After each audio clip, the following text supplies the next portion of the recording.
नमस्कार मित्रांनो, मी सुहानी आणि तुम्हा सर्वांचं एस क्लास एज्युकेशन मध्ये मनापासून स्वागत आहे. आज आपण पाहतोय इयत्ता 10वी इतिहासामधील चौथा पाठ, तो म्हणजे भारतीय कलांचा इतिहास. याच्या आधी ऑलरेडी आपण याचाच पार्ट 1 पाहिला होता, ज्यामध्ये एक्झॅक्टली कला म्हणजे काय, म्हणजे आपल्याला माहिती आहे नृत्य कला आहे, चित्रकला आहे, दृककला आहे, शिल्पकला आहे, या सगळ्या कला आहेतच. पण यात एक्झॅक्टली कला म्हणजे काय हे आपण आधीच्या पार्ट मध्ये पाहिलं होतं. त्यासोबतच दीर्घकला म्हणजे काय, ललितकला म्हणजे काय, अभिजात कला म्हणजे काय, लोककला म्हणजे काय, हे सगळं काही आपण डिटेलमध्ये कव्हर केलेलं आहे.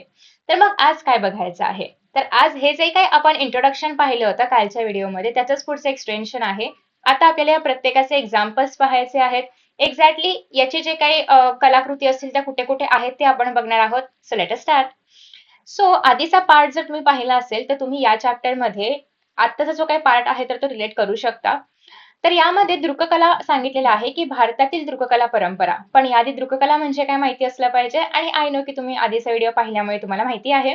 दृककला म्हणजे काय, ज्या कला आपण डोळ्यांनी पाहू शकतो. फॉर एक्झाम्पल चित्रकला आहे, शिल्पकला आहे, त्याला आपण बोलू शकतो की त्या दृककला आहेत.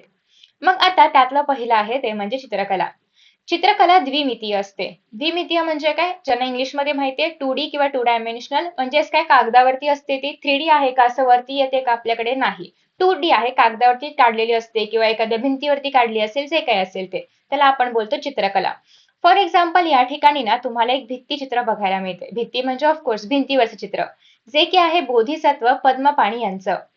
तर उदाहरणार्थ निसर्ग चित्र आपण ड्रॉ करतो, त्याला तेही चित्रकलेमध्येच येतं. वस्तुचित्र असेल, व्यक्तिचित्र असेल, वास्तूंचे आरेखन असेल, म्हणजे काय, वास्तू म्हणजे माहिती आहे ना, आपलं घर पण एक प्रकारचा वास्तू आहे, वाडा आहे, किल्ले आहे, हे सगळं काय आहे, वास्तू आहे. त्यांचं आरेखन म्हणजे तुम्ही बघितलं असेल, जे कोणी आर्किटेक्चर बेसिकली शिकतात तर त्यांचं असं असतं की ते काढतात कागदावरती वगैरे, की इथे हा तुम्ही जर कधी घर वगैरे घ्यायला म्हणजे तुमचे आईवडील कधी घर घ्यायला गेले असतील किंवा त्याचं काही तुम्ही पॅम्पलेट बघितलं असेल, तर त्यामध्ये असं असतं की इथे बेडरूम असणार, इथे हॉल असणार, इथे किचन असणार. सो ते जे काय आरेखन, ते जे काय स्ट्रक्चर ड्रॉ केले, दॅट इज वास्तूंचे आरेखन. ते पण द्विमितीयच झालं, चित्रकलेसारखंच. त्यानंतर आता त्यासाठी ओके, सो इत्यादी चित्रे रेखाटलेली जातात. त्यानंतर त्यासाठी शिलाखंड. शिलाखंड म्हणजे काय, दगडाचा तुकडा म्हणूया आपण किंवा मोठा दगड म्हणूया. किंवा भिंतीवरती आपण रेखाटतो चित्र, कागद असेल, सुती असेल, साड्या वगैरे त्याच्यावरती पण चित्र रेखाटलं जातं. किंवा रेशमी कपड्याचे फलक वगैरे असतील, मातीची भांडी तुम्ही बघितलं असेल की हडप्पा वगैरेच्या काळामधले मातीच्या भांड्यांवरती जे काही कोरून ठेवलं होतं किंवा जे काही नक्षीकाम केलं होतं ते सापडलेलं आहे आपल्याला.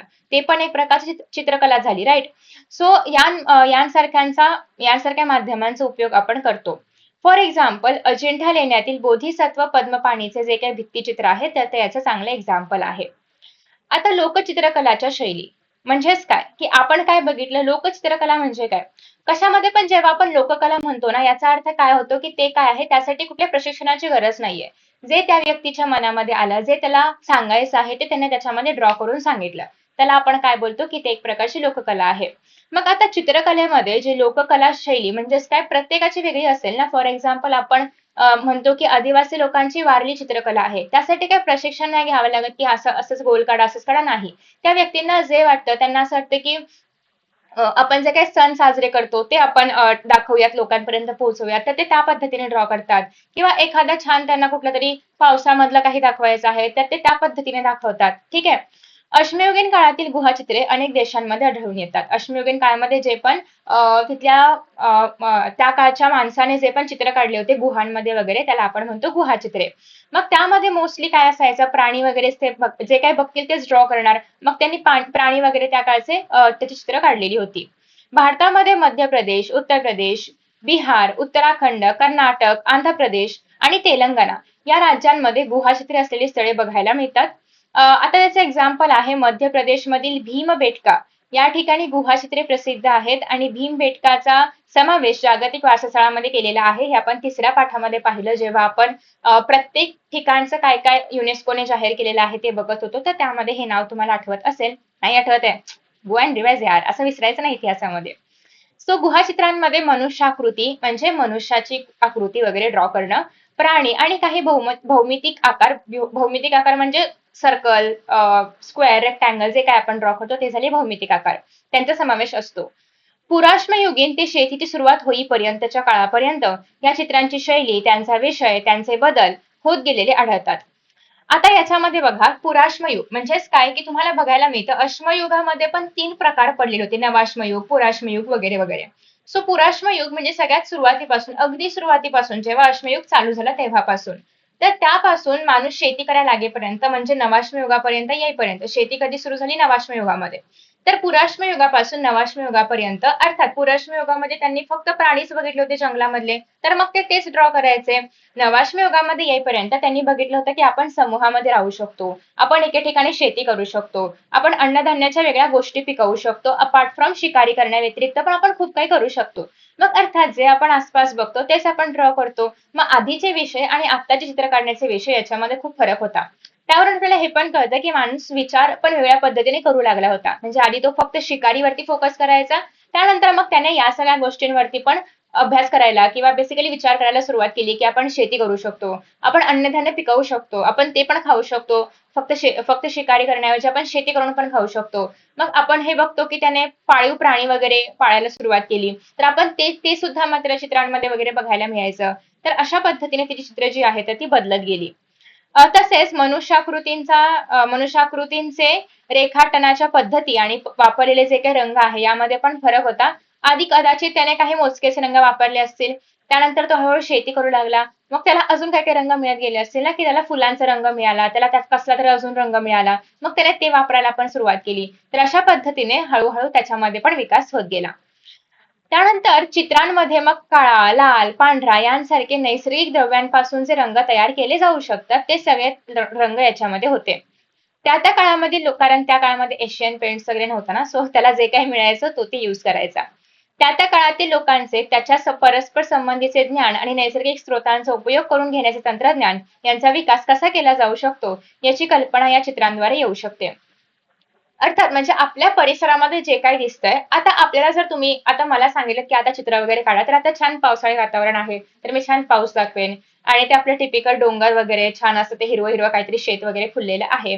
त्याच्या आसपास एखाद्या झाडावरती छान पावसात एखादी मुलगी झोके घेते, असं काहीतरी मी ड्रॉ करेन जे मला आसपास दिसू शकतं असं. सिमिलरली त्या काळामध्ये जे काही आसपासच्या परिसरामध्ये दिसायचं ते त्या माणसाने ड्रॉ म्हणजे त्या मानवानी ड्रॉ केलेलं आहे. तर मग असं करत करत जे पण नैसर्गिक स्रोत तेव्हा होते, आता रंग, त्याला आधी रंग नव्हते माहिती कसं करायचं, नंतर त्याला रंग कळले असतील, मग त्याने त्या चित्रांना रंग पण दिलं असेल, तर असं करत करत तो काय करत गेला, नवीन नवीन तंत्रज्ञान विकसित करत गेला. तर हे पण तुम्हाला चित्रांद्वारे कळतंय. आता त्यानंतर बघा, लोकचित्रकलेची परंपरा गुहाचित्रांच्या परंपरेशी नाती सांगणारी आहे. आता लोकचित्रकला आणि गुहा चित्रकला यांच्यामध्ये काय सिमिलर आहे, जे सुचलं ते आपण काढलं, त्याच्यामध्ये आकार हाच पाहिजे, 10 सेंटीमीटर्स पाहिजे, 5 सेंटीमीटर्स पाहिजे, असं काही नव्हतं. जे सुचलं ते आपण ड्रॉ केलं. म्हणजे हेच तर लोककला आहे ना, की जे आपल्याला सांगायचं आहे ते आपण लोकांपर्यंत पोहोचवतोय, इरेस्पेक्टिव्ह ऑफ की ते त्याचं प्रशिक्षण काय घ्यायचंय, ते कसं करायचंय, काय करायचंय, याने काही फरक पडत नाही आपल्याला. ठीक आहे. सो हेच झालं, लोककला पण तेच होतं आणि गुहाचित्रे पण त्याच पद्धतीची आहेत आणि त्यामुळे या सगळ्यांमध्ये काहीतरी साधर्म्य आहे. परंपरेशी हे नातं सांगणारं आहे, एकमेकांच्या परंपरा मॅच होत आहेत. घरातील लग्नकार्य असेल, सणासुदीला भिंतींवरती चित्र काढणं, अंगणामध्ये रांगोळी काढणं, तसेच चित्रांच्या सहाय्याने आख्याने वगैरे सांगणं, यातून प्रादेशिक लोककला परंपरेतील विविध चित्रशैली विकसित होत गेल्या.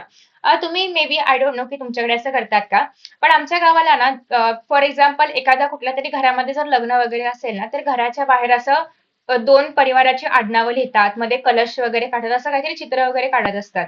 सो मग ते पण एक प्रकारची लोककलाच झाली ना, म्हणजे त्यांनी त्यांच्या घरामध्ये शुभ कार्य आहे किंवा इव्हन घराची वास्तुशांती असेल किंवा असं काही लग्न वगैरे काही असेल, तर ते असं भिंतीवरती काहीतरी चित्र वगैरे काढतात, मंगल कलश वगैरे असं. सो ते आहे. तर त्यासोबतच सणासुदीला पण भिंतीवरती काही चित्र वगैरे काढले जातात. आता आपल्याकडे असं आहे की दिवाळी वगैरे आली की आपण घर साफ करतो, घराला कलर वगैरे द्यायचं असेल तर ते कलर वगैरे देतो. सो ते चित्र काढणं नाही, ऍक्च्युली ते कलर देणं आहे. पण अशा पद्धतीने आधी परंपरा होत्या की घर सारवलं जायचं, मग त्याचा म्हणजे सडा संभाषण करून रांगोळी वगैरे काढली जाते सणाला, तर रांगोळी काढणं पण एक प्रकारची कला झाली, लोककला झाली. ओके. सो त्यानंतर बघा, एक एक्झाम्पल आहे, हे तर तुम्ही ओळखत असालच आणि कोणाला कोणाला आवडतं वारली चित्रकला काढायला हे पण मला नक्की सांगा. मी पण खूपदा ट्राय केलंय, म्हणजे असं प्रॉपर नाही, मी स्केच पेननी ट्राय केलंय. पण असं कोणी तांदळाच्या पिठाचं तुम्हाला माहिती असेल, ते लोक सारवून त्यावरती आय गेस गेरू लावतात की काहीतरी लावतात ते ब्राऊन कलरचं, आणि त्यावर तांदळाच्या पिठाने ते काढतात चित्र वगैरे. सो असं कोणी प्रॉपरली केलंय का? आणि कोणाला माहिती असेल तर जरा अजून माहिती द्या मला याच्याबद्दल. ओके. सो महाराष्ट्रामधली जी वारली चित्र परंपरा आहे आणि पिंगुळ किंवा चित्रकथी परंपरा ही लोककला शैलीचे उत्तम उदाहरण आहे. चित्रकथी म्हणजे बेसिकली काय असतं, चित्र काढून त्यामधून कथा सांगितली जाते. म्हणजे पहिल्या सीन मध्ये असं झालं, दुसऱ्या सीन मध्ये असं झालं, असं ते चित्र काढून कथा सांगितली जाते. त्याला आपण म्हणतो चित्रकथी. ठीक आहे. तर ठाणे जिल्ह्यामधील जिव्या सोम्या मशे तर यांचा वारली चित्रकला लोकप्रिय करण्यामध्ये फार महत्वाचा असा वाटा आहे. त्यांना त्यांच्या वारली चित्रांसाठी भारतीय आणि जागतिक स्तरावरचे अनेक पुरस्कार पण मिळालेले आहेत आणि सन 2011 मध्ये त्यांना पद्मश्री सुद्धा मिळालेला आहे. तर अशा पद्धतीने म्हणजे ही जी संस्कृती आहे किंवा वारली चित्रकला जी आहे, आता तुम्ही बघितलं असेल की अनेक बॅग्स असतात ना, आपल्या हँडबॅग्स वगैरे असतील किंवा इव्हन अनेक भांडी पण किंवा खूप साऱ्या गोष्टींवरती ना आता वारली चित्रकला येते आणि लोकांना म्हणजे त्याच्याबद्दल खूप आवड आहे की त्या सगळ्या गोष्टी विकत घेण्याची. सो आता म्हणजे भारतामध्ये पण अनेक प्रदेशांमध्ये पण अनेक सिटीजमध्ये पण आणि इव्हन फॉरेनर्सला पण खूप आवडतं ती चित्रकला. म्हणजे इतक्या वर्ष आदिवासी लोक जे काढतायत त्याला एक नवीन मान मिळाल्याप्रमाणे आहे. त्यांच्या कलेला, त्यांच्या लोककलेला यामुळे मान प्राप्त झालेला आहे की लोकांना आता हे आवडतंय किंवा लोक ते खरेदी करू इच्छितात आणि अर्थात यामुळे एक रोजगाराच्या संधी पण उपलब्ध होत आहेत. कारण जे ज्यांना पण या चित्रकला काढता येतात त्यांच्यासाठी ही एक चांगली संधी आहे की ते याचं कन्व्हर्जन रोजगारामध्ये पण करू शकतात. आता नेक्स्ट आहे ते म्हणजे इसवी सनाच्या 12व्या शतकातील सोमेश्वर या चालुक्य राजाने लिहिलेल्या मानसोल्लास त्याच्या मानसोल्लास किंवा अभिलाष तीर्थ अभिला अभि एक मिनिट अभिलषितार्थ चिंतामणी या ग्रंथामध्ये चित्रकथी परंपरेचे वर्णन केलेले आढळते. चित्रकथी म्हणजे बघा, आता इथे तुम्हाला बघायला मिळते की आय गेस हा एक योद्धा आहे आणि तो त्याच्या हातामध्ये तलवार आहे. तो या लोकांना काहीतरी करतोय किंवा काहीतरी सांगतोय असं काहीतरी असावं. दुसऱ्या चित्रामध्ये हा योद्धा त्यांच्यासोबत चाललेला आहे किंवा काहीतरी झालेला आहे असा जो काही पुढचा सीन असेल तर तो ड्रॉ केला जातो. आणि असं करत करत ती पूर्ण जी कथा आहे ती चित्रांच्या मार्फत दाखवली जाते. आय डोंट नो की तुम्ही पाहिलं असेल का? इव्हन ते माझ्या पण जनरेशनचं नाहीये, माझ्या आधीची जे काही जनरेशन आहे त्यांच्याकडे ना हे असतं म्हणजे अशी एक फित असते आणि आता कसे मूवीज बनतात, सीन वाईज बनतात, तसे आधी ना त्या फितीमध्ये ते मूवीज रेकॉर्ड वगैरे केले जायचे. आता कसं सांगायचं ते माहिती नाहीये मला. पण तुम्ही असं सर्च वगैरे करू शकता की अशी फित असते आणि त्याच्यामध्ये प्रत्येक सीन असं रेकॉर्ड केलेला असतो आणि ते जेव्हा लावलं जायचं त्या इन्स्ट्रुमेंटमध्ये तेव्हा त्याप्रमाणे ते चित्र फिरायचं वगैरे असं काहीतरी होतं. ते मी पाहिले पण मला ते एक्सप्लेन नाही करता येत. बट तुम्हाला कोणालाही माहिती आहे का किंवा काही आयडिया आहे का याच्याबद्दल? साधारणतः अशी फिल्मची एक फित असल्याप्रमाणे ते असते, रिबीन असल्याप्रमाणे आणि त्यामध्ये सगळे रेकॉर्ड झालेले सीन्स असतात. आणि जेव्हा आपण ती फिल्म फिरवू म्हणजे ती जी काही पट्टी आहे ती फिरवू तर त्याप्रमाणे सीन्स आपल्याला पाहायला मिळतात मूवीजचे वगैरे जे काही शूट केले असतील. आता असं होत नाही कारण आता आपण प्रॉपर कॅमेरामध्ये वगैरे शूट करतो किंवा स्टोअर करून ठेवू शकतो आपण ते आपल्या स्टोरेज डिव्हायसेस मध्ये. पण आधी असं काही जास्त नव्हतं म्हणजे खूप आधी इव्हन जेव्हा मूवीज रिसेंटली स्टार्ट झाल्या होत्या 1950s 1960s मध्ये तेव्हाच्या काळातली ही गोष्ट आहे. तर तेव्हा त्याला पण आपण चित्रकथीचं एक एक्झाम्पलच्या पॉईंट ऑफ व्ह्यूने बघू शकतो. तर त्यावरून या परंपरेच्या प्राचीनत्वाची कल्पना येते. कठपुतळ्या तुम्हाला माहिती असतील म्हणजे अशा बाहुल्या असतात, त्यांच्या हाताला वगैरे धागे बांधलेले असतात आणि आपण ज्याप्रमाणे आपले फिंगर्स असे हलवू त्याप्रमाणे ती बाहुली हलते. तर हे आय गेस खेळ मांडला गाणं आहे त्या मूवीमध्ये आणि त्या मूवीमध्ये अशा कठपुतळ्या वगैरे आहेत. यार मला मूवीची नाव आणि हे आठवतच नाही प्रत्येक वेळेला. बट असं काहीतरी खेळ मांडला गाणं आहे त्याच्यामध्ये, मराठी मूवी आहे आणि खेळ मांडलाच बहुतेक नाव असं मूवीचं पण बट आय डोंट रिमेंबर. आणि त्यामध्ये असं कठपुतल्यांचा वगैरे खेळ दाखवलेला आहे. त्याच्यामध्ये काहीतरी एक अंधळी मुलगी वगैरे असते आणि असं पण काहीतरी त्याच्यामध्ये स्टोरी आहे. सो येस, तर ज्यांना मला कठपुतळ्या माहिती नाहीये त्यांनी एकदा सर्च आउट करू शकता किंवा चित्रांच्या सहाय्याने रामायण महाभारतामधील कथा सांगण्याची परंपरा म्हणजेच चित्रकथी परंपरा. म्हणजे चित्राच्या सहाय्याने दाखवायचं की हा कर्ण आहे, त्याने आता तलवार उघडली, मग इकडे अर्जुन आहे, त्या दोघांचं युद्ध चाललंय, असं चित्र करत दाखवत जायचं. ठीक आहे. तर या परंपरेतील चित्रे कागदावरती काढून नैसर्गिक रंगामध्ये रंगवली जायची. नैसर्गिक रंग म्हणजे काय? फुलं, पानं यांच्यापासून तो रंग मिळवून ते वापरलं जायचं. तर एका कथेसाठी साधारणपणे 30 ते 50 चित्रांचा वापर केला जायचा. वेगवेगळ्या कथा सांगण्यासाठी अशा चित्रांच्या पिढ्यानपिढ्या चालत आलेल्या पोथ्या ज्या आहेत, चित्रकथा परंपरेमध्ये जपलेल्या असतात. नामशेष होण्याच्या मार्गावरती असलेल्या या परंपरेचे पुनरुज्जीवन करण्याचे प्रयत्न सरकार आणि कलाकारांतर्फे केले जात आहे. नामशेष म्हणजे काय? नष्ट होण्याच्या मार्गावरती आहेत कारण आता तुम्ही पाहिलंय का की चित्रकथी परंपरेने कोणीतरी चित्र काढलेत. आता तर आपण एआयचा यूज करून सगळे इमेजेस वगैरे बनवतो. कोणी चित्र वगैरे काढायचा पण जास्त ऑफकोर्स चित्रकार काढतात किंवा आर्टिस्ट लोक काढतात. पण इन जनरल जर पाहायचं म्हटलं तर सगळेच लोक हे नाही करत. ते काय बोलतात एआयला प्रॉम्प्ट देतात, हिल डू द चित्र ऑल थिंग्स आणि मग ते आपण यूज करतो. ग्रीटिंग कार्ड्स वगैरे सगळंच काही आता आपण एआयच्या हेल्पने बनवतोय. पण त्याच्यामुळे काय होते की या परंपरा कदाचित नामशेष होऊ शकतात किंवा नष्ट होऊ शकतात आणि त्यामुळे त्या जपणं आपलं कर्तव्य आहे, आपलं किंबहुना सरकारचं आणि सगळ्यांचंच कर्तव्य आहे असं या ठिकाणी म्हटलेलं आहे. मग यासाठी आपण काय करू शकतो तर आपण म्हणजे सरकार काय करू शकतं तर एक्झिबिशन्स भरवू शकतं. या सगळ्या लोकांना म्हणजे जे पण आर्टिस्ट आहेत त्यांना इन्व्हाइट करू शकतो आपण की तुमची कला लोकांपर्यंत पोहोचू द्या. इव्हन युट्यूब चॅनल्स वगैरे आहेतच की ज्याद्वारे एखाद्या व्यक्ती त्याची कला लोकांपर्यंत पोहोचवू शकतो. किंवा आपण असं पण हे काय म्हणतात आपण कॉम्पिटिशन्स गव्हर्नमेंट अरेंज करू शकतं की तुमच्याकडे जी काही अशा प्रकारची कला जर असेल तर ती दाखवा आणि त्यासाठी बक्षीस वगैरे आहे. तर असे खूप लोक याच्यामध्ये पार्टिसिपेट करू शकतात. तर असं काहीतरी करून आपण या ज्या कला आहेत त्या जिवंत ठेवू शकतो. ओके. त्यानंतर पुढे आहे ते म्हणजे अभिजात कला. So let us check out की आता अभिजात कलेमध्ये काय काय आहे. तर प्राचीन भारतीय वाङ्मय विविध कलासंबंधी वाङ्मयामध्ये विविध कलासंबंधी सांगोपांग विचार झालेला आपल्याला पाहायला मिळतो. त्यामध्ये एकूण 64 कलांचा उल्लेख आहे. तुम्हाला माहिती असेल की आपण गणपतीला पण असं म्हणतो की त्याला 64 कला अवगत आहेत वगैरे. तर तेवढ्या कला आपल्याला पुराणांमध्ये बघायला मिळतात. मग त्यामध्ये चित्रकलेचा उल्लेख आलेख्यम किंवा आलेख्य विद्या या नावाने केलेला आहे. आलेख म्हणजे मे बी असं असावं की आपण ते काढतोय त्याच्यामुळे ते आलेख्य वगैरे असं काहीतरी आहे. ठीक आहे, तर असं काहीतरी असणार आहे. आता पुढे असं म्हटलेलं आहे याच्यामध्ये की अ, आलेख्य विद्येची षडांगे आहेत. षडांगे म्हणजे काय 6 पैलू आहेत त्याचे असं या ठिकाणी मेन्शन केलेलं आहे. म्हणजेच काय त्याच्यामध्ये 6 काहीतरी गोष्टी आहेत, 6 त्याची अंग आहेत. कुठली त्यात आपण बघूयात. तर आता याच्यामध्ये काय काय येतंय सगळ्यात पहिल्यांदा म्हणजे तुम्ही असं म्हणू शकता की काहीतरी 6 महत्वाचे पैलू आहेत ज्याचा विचार याच्यामध्ये केलेला आहे. रूपभेद म्हणजे काय वेगवेगळे आकार जे आपण चित्रकलेसाठी वापरतो मग ते भौमितिक आकृती असू शकतील किंवा इतर जे पण आकार असतील अगदी निसर्गाच्या पानांचे वगैरे आकार असं जे पण काही असेल तर ते विविध आकार याच्यामध्ये आहेत. प्रमाण असतं प्रत्येक आकाराचं तर प्रमाणबद्ध रचना आणि मोजमाप की आता ऑफकोर्स तुम्हाला एखादं झाड वगैरे काढायचं असेल तर त्याचा बुंधा मोठा पानं लहान किंवा फांद्या त्या त्या आकाराच्या असंच असलं पाहिजे. खूप पाना मोठा आणि बुंदा लहान असेल तर आपण नाही करू शकत. सो प्रत्येक चित्राचं काहीतरी प्रमाण ठरलेलं असतं. प्रत्येक वस्तूचं काहीतरी प्रमाण आणि मोजमाप ठरलेलं आहे. त्यानंतर भाव म्हणजे तुम्ही बघितलं असेल की जर आपण एखाद्या व्यक्तीचं चित्र काढतोय तर त्याच्यामध्ये त्याचे भाव पण तर दिसले पाहिजेत की तो रडतोय, हसतोय, जे काही करतोय ते. ठीक आहे. तुम्हाला आठवत असेल आपण ना कितवीला बरं आपण पाहिलं होतं हास्यचित्रामधली मुलं हा चॅप्टर आपण 9वीला पाहिला होता. त्यामध्ये आपण बघितलं होतं की चित्र काढताना एखादं लहान मुलाचं चित्र आहे तर ते त्याप्रमाणे असलं पाहिजे. मोठ्या माणसाचं आहे तर त्याची रचना त्याप्रमाणे असली पाहिजे चेहऱ्याची वगैरे की वाटलं पाहिजे तो मोठा माणूस आहे. ठीक आहे. त्यानंतर लावण्य योजन म्हणजे सौंदर्याचा स्पर्श. मोनालिसा तुम्ही बघितलं असेल चित्र त्याच्यामध्ये ती किती सुंदर दिसते.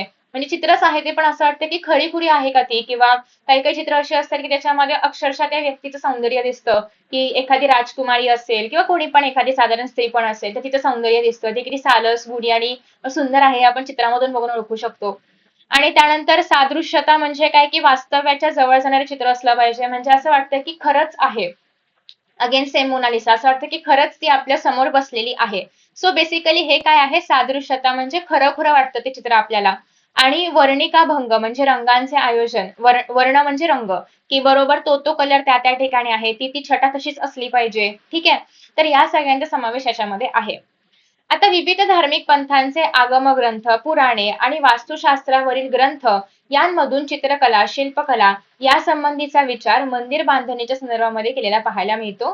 की या ठिकाणी तुम्हाला बघायला मिळतं की जेव्हा पण आपण चित्रांचा पण विचार करतोय किंवा चित्रकलेचा पण विचार करतोय, शिल्पकलेचा पण विचार करतोय, तर हे सगळं तुम्हाला कनेक्टेड बघायला मिळतं. फॉर एक्झाम्पल एखादं मंदिर आहे त्या ठिकाणी पण तुम्हाला त्या दगडामध्ये कोरलेलं बघायला मिळतं काहीतरी मंदिरामध्ये चित्र वगैरे काही कोरलेली असतील. तर ती पण म्हणजे कागदावरची चित्रकला आणि ही पण चित्रकलाच आहे. फक्त ती कशी आहे त्रिमितीय आहे. म्हणजे आपण त्याला टच करू शकतो, त्याचे टेक्स्चर वगैरे बघू शकतो. तर या सगळ्या गोष्टींचा समज तुम्हाला बघायला मिळतो मंदिर बांधणी वगैरे या सगळ्याच ठिकाणी. त्यानंतर आहे हस्तलिखितांमधील लघुचित्रे. आता या ठिकाणी बघायचं आहे हस्तलिखित म्हणजे काय? हस्तलिखितांमधील लघुचित्रांवरती सुरुवातीला पर्शियन शैलीचा प्रभाव होता. हस्तलिखितन म्हणजे जे पण आपण हाताने लिहून ठेवलेले ग्रंथ वगैरे आहेत तर त्याच्यामध्ये जे काही लघु म्हणजे लहान लहान चित्र काढली गेलेली आहेत तर त्याबद्दल आपण बोलतोय. तर सुरुवातीला असं आहे की पर्शियन शैली जी आहे चित्र काढायची त्याचा प्रभाव जास्त होता, कारण मे बी तेव्हा ते लोक चित्र अशी काढत असतील त्यामुळे. दक्षिणेकडील मुस्लिम राजवटींच्या आश्रयाखाली दख्खनी लघुचित्रशैली विकसित झाली. मुघल सम्राट अकबराच्या कारकिर्दीमध्ये बघा अशा पद्धतीने मुघल शैली आहे. पर्शियन आणि भारतीय चित्रकलांच्या शैलीमधून मुघल चित्रशैलीचा पण उदय झाला. आपण पाहिलं की पर्शियन चित्रशैली होतीच, भारतीय चित्रकारांनी ती वापरल्यामुळे किंवा त्या पद्धतीने चित्र काढल्यामुळे एक नवीन चित्रशैली तयार झाली, ती आहे मुघल चित्रशैली. ठीक आहे, मुघल लघु चित्रशैली. आता या ठिकाणी मग त्याच्यामध्ये काय फरक असणार आहे की त्यांचा पोशाख वेगळा असेल, त्यांची राहण्याची, उठण्याची, बसण्याची पद्धत वेगळी असणार आहे. त्यांच्या आसपास जो काय राजवाडामधला परिसर असेल त्याचा स्ट्रक्चर वेगळा असणार आहे कम्पेअर्ड टू मराठ्यांची चित्रशैली. ठीक आहे, किंवा इव्हन इतर चित्रशैलींपेक्षा पण. नेक्स्ट आहे युरोपीय चित्रशैली. ब्रिटिश राजवटीमध्ये पाश्चात्य चित्रशैलीचा प्रभाव, पाश्चात्य म्हणजे पश्चिमेकडे. जर आपण आपल्या भारताला मध्ये ठेवलं तर भारताच्या पश्चिमेकडे हे सगळे युरोपकडचे देश आहेत, बरोबर. सोबत त्यांचा उल्लेख करताना आपण पाश्चात्य असा करतो. तर ज्या काही पाश्चात्य चित्रशैली आहेत त्यांचा प्रभाव पण भारतीय चित्रशैलीवरती पाहायला मिळतो. पुण्यातील शनिवार वाड्यामध्ये सवाई माधवराव पेशव्यांच्या काळामध्ये जेम्स वेल्स या स्कॉटिश चित्रकाराच्या नेतृत्वाखाली एक कलाशाळा स्थापन करण्यात आली होती. कलाशाळा म्हणजे काय, ज्या ठिकाणी आपण या सगळ्या चित्रकला वगैरे शिकू शकतो, काढू शकतो वगैरे, अशी कलाशाळा आहे. तर मग त्याने सवाई माधवराव आणि नाना फडणवीस यांचे एक चित्र काढलं होतं, तुम्हाला या ठिकाणी बघायला मिळतंय. आय होप की जेव्हा तुम्ही साधारणतः 8वी मध्ये मराठ्यांच्या साम्राज्याचा अभ्यास केला असेल तेव्हा तुम्हाला माधवराव, नाना फडणवीस वगैरे ही सगळी नावं माहिती आहेत. सो तेव्हा त्या ठिकाणी तुम्ही त्यांची कारकीर्द वगैरे बघितली असेल. तर त्यांचे चित्र या ठिकाणी काढलेले आहे. वेल्सच्या सोबत काम करणारे एक मराठी चित्रकार होते, ते म्हणजे गंगाराम तांबट. यांचा पण या ठिकाणी विशेष उल्लेख केलेला आहे. तर गंगाराम तांबट यांचे त्यांच्या गुरूंसमवेत रेखाटलेले स्वचित्र, म्हणजे ते आणि त्यांचे गुरु अशा पद्धतीने हे चित्र काढलेलं आहे. तर त्यांनी वेरूळ, कारले या लेण्यांची चित्रे काढली. कार्ला लेणी आय होप तुम्ही पाहिले असतील, किंवा वेरूळ कुठलं तरी एक लेणं पाहिलं असेल, नसेल पाहिलं तर युट्यूब वरती वगैरे जाऊन सर्च करा. तर या लेण्यांची पण त्यांनी काही चित्र वगैरे काढलेली आहेत. त्यांची काही चित्र अमेरिकेमधील येल विद्यापीठामध्ये असणाऱ्या L centre of British art या ठिकाणी पण जतन केलेली आहेत. म्हणजे एवढी सुंदर, सुबक आणि कमालीची चित्र त्यांची होती की एल मध्ये त्यांची चित्र आता ठेवण्यात आलेली आहेत. ठीक आहे. त्यानंतर चित्रवस्तूंचे हुबेहूब चित्रण, हुबेहूब म्हणजे काय, जसं आहे तसं एक्झॅक्ट, हे पाश्चात्य चित्रशैलीचे विशेष असे वैशिष्ट्य समजले जाते. मुंबईमध्ये सन 1857 मध्ये जे पण स्थापन झालेलं आहे जे जे स्कूल ऑफ आर्ट्स, तुम्ही पाहिलं असेल की आत्ताचे नाव असलेले जे काही चित्रकार आहे, किंवा आपण असं म्हणतो की जसं की आहे तुम्हाला एक चित्रकार बनायचं आहे किंवा कलेच्या क्षेत्रामध्ये काही करायचं असेल तर जे जे स्कूल ऑफ आर्ट्सला टॉपला समजलं जातं त्याप्रमाणे. तर या पाश्चात्य कला शैलींचे शिक्षण देणाऱ्या कलाशालेमधून अनेक गुणवंत चित्रकार जे आहेत ते नावारूपाला आले, म्हणजे प्रसिद्ध झाले. त्यातील पेस्तनजी बोमांजी यांनी अजिंठा लेण्यांमधील चित्रांची प्रतिकृती बनवायचं काम केलं. नाव लक्षात ठेवू शकता की अजिंठा लेण्यांमध्ये जे काही चित्र वगैरे आहे त्याचं कॉपी किंवा त्याचं रेप्लिका बनवण्याचा प्रयत्न केलेला आहे. ठीक आहे. त्यानंतर आहे शिल्पकला. शिल्पकला त्रिमिती असते. त्रिमिती म्हणजे 3 डायमेन्शनल, आपण त्याला हात लावून त्याचं टेक्स्चर वगैरे सगळं काही बघू शकतो. शिल्प म्हणजे दगड, दगडावरती जे कोरलेलं आहे त्याची शिल्पकला. फॉर एक्झाम्पल मूर्ती आहे, पुतळा आहे, कलापूर्ण भांडी आहेत, वस्तू आहे, हे सगळं कशामध्ये येतं, शिल्पकलामध्ये येतं. शिल्पे कोरली किंवा घडवली जातात, त्यासाठी दगड, धातू आणि माती यांचा उपयोग केला जातो. वेरूळचे कैलास लेणे हे अखंड शिलाखंडामधून कोरलेले अद्वितीय शिल्प आहे. अगेन कैलास लेण्याचा उल्लेख तुम्हाला इथून पुढे पण खूपदा बघायला मिळेल, तर ते याचं एक्झाम्पल आहे शिलालेखाचं. सो इन केस तुम्ही जर कधी वेरूळला वगैरे व्हिजिट केलं तर नक्की पहा कैलास लेणं. त्यानंतर आता इथे तुम्हाला बघायला मिळतंय ते म्हणजे आहे की 4 सिंहांची मुद्रा, जे की आपल्या देशाचं राष्ट्रीय मानचिन्ह मानलं जातं. तर सारनाथ या ठिकाणी अशोक स्तंभाच्या शीर्षकावरती असे 4 सिंहांची मुद्रा आहे. या ठिकाणी फक्त सिंहच नाही तर तुम्हाला इथे अजून पण प्राणी बघायला मिळतात, हत्ती, घोडा आणि आय गेस बैल आहे त्या ठिकाणी. आणि मध्ये तुम्हाला अशोक चक्र बघायला मिळते.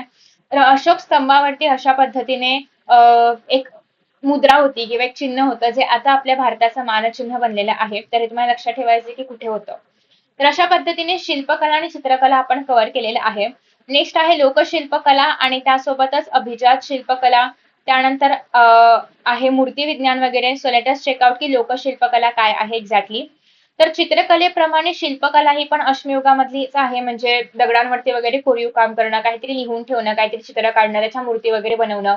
तर दगडी हत्यारे बनवण्यासाठी सुरुवात ही एक प्रकारे शिल्पकलेची सुरुवात होती, कारण दगडाला कोरून कोरून आपण हत्यारं बनवली आणि दगडावरती काही पण काम करणं, त्याला कोरणं, त्याला ठोकणं वगैरे जे काय असेल ते एक प्रकारची शिल्पकलाच झाली. सो ही पण एक प्रकारची शिल्पकलेची सुरुवातच होती, दगडांची हत्यारं वगैरे बनवणं. भारतामध्ये धार्मिक प्रसंगी मातीच्या मूर्ती तयार करून त्यांची पूजा करण्याचे किंवा त्या अर्पण करण्याची प्रथा हडप्पा संस्कृतीच्या काळापासून होती. ती आज तागायत बंगाल, बिहार, गुजरात, राजस्थान अशा अनेक राज्यांमध्ये अस्तित्वात असल्याचं पाहायला मिळतं. त्यासोबतच महाराष्ट्रामध्ये जे काही तयार केले जाणाऱ्या गणेश मूर्ती आहेत, गौरींचे मुखवटे बघितले असतील तुम्ही, गणपतीच्या वेळेस आपण आणतो, बरेच जण घरी आणतात. बैल पोळ्यासाठी बैल तयार केले जातात मातीचे वगैरे.